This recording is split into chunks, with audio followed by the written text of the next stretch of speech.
When you're young, go out there and get stressed, get upset, have those sleepless nights. You should, at 17, 18, you should be panicking, right? And that's going to give you a stress tolerance level that allows you to grow into an adult which can handle a big life. So I don't really feel sorry for the people who don't put themselves in a winning position, because people like us need them to beat. You can't have a winner without a loser. So, and I also, and this is another view of mine, if someone truly wants to be a winner, they don't really need that much help to get there. So who helped you guys in your early days? Like, who was actually really telling you to not be a fat piece of shit besides yourself? Obviously, we all had our inspirations. I had mine, but was there anyone big in your life who was coming along saying, no, you got to keep it together? Or was it just look in the mirror and knowing what you're supposed to do and doing it anyway? People always say, oh, I wish I had something to work on. You could work hard on anything. But if you truly work your ass off, it's difficult for it to have a negative impact on your life. Maybe you'll end up with an Instagram page, the best Instagram page on twig whittling, and who knows, right? My point is that it's very hard to find truly negative energy that's directed in a semi-positive direction. It's hard to say I'm working my ass off for X and it's made my life worse. You know, you're not doing anything, and you're asking the question, hoping I'm going to give you some magical answer that's going to allow you to be motivated forever. But motivation isn't real. Everyone says this. Motivation is not real. Discipline's real. I do not feel like training, but I still train because I'm a disciplined individual. You don't get to go through life only doing the things you feel like. As a man, you have to do the things you're supposed to do, because what we said earlier is absolutely true. It's player versus player, my friend. Now, if I wake up, I've already got this massive head start over you in life, and nearly every genetic gift, plus all my finances, plus my network. And I wake up and I decide, even though I don't feel like working, I'm going to work my ass off. And you wake up way down there, a peon, and you can't be bothered to work. What chance do you have against men like us? You don't stand a chance. Now, if you're going to wake up and look in the mirror and understand that you're absolutely not really crushable, that you're a rabbit and that lions exist, and that's not going to motivate you to do something about it, then you're a lost cause. And there's no point in asking us a question. You know exactly what you need to do. If you want to stay, then stay. But I can't live that way. I would refuse to live that way. It's a disgrace to my bloodline. It's a disgrace to my parents who struggled to raise me for me to be anything other than the best version of myself. That's honor. I have honor to my last name and to my ancestry. It would be disgusting for them all to have fought saber-toothed tigers so I can wake my lazy ass up and ask on YouTube how I can stop being a.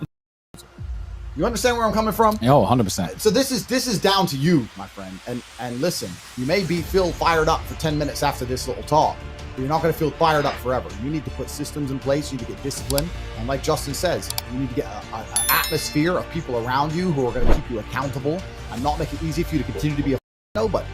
And then you're going to fix your life. Otherwise, you're going to stay a nobody. That's your problem. It ain't my problem. It's not the destination, it's the journey. So if you have no journey, you have no lessons and you have no stories. I think that a lot of people make up a lot of excuses for the fact that they just lack motivation and fire blood. People are like, oh, but how did you find motivation? Because I wanted to win. Every single man of value went through trauma and they went through pain. It's going to be painful to get strong, painful to get rich, painful to become important. It's going to be painful to become good with women. Your heart's going to get broken a bunch of times. You have to be prepared for the pain. If you're not ready for pain, you're never going to be anything that matters. My kickboxing coach used to say to me, I used to come in the gym, say, what do you hate the most? And I said, I hate running. I say, okay, you're going running. I say, why? He goes, because whatever you hate is what you need. Whatever you hate is what you need. I wanted to spar, bag work, pads, no problem. Running, I didn't want to run, but that's what you need. And that's what life's about. You're not going to be able to go through life avoiding pain and also becoming a man of quality. You're going to have to be that guy who's been through so much that he can wake up and go, this ain't nothing. This ain't nothing compared to back then. This ain't nothing compared to that time. You know, and if you're not going to be that guy, then you're going to always suffer the consequences of not being that guy. There's pain to become important, and there's pain in not being important. So you have to make a choice. You need to find something you're afraid of, find something that could hurt you, and go do it.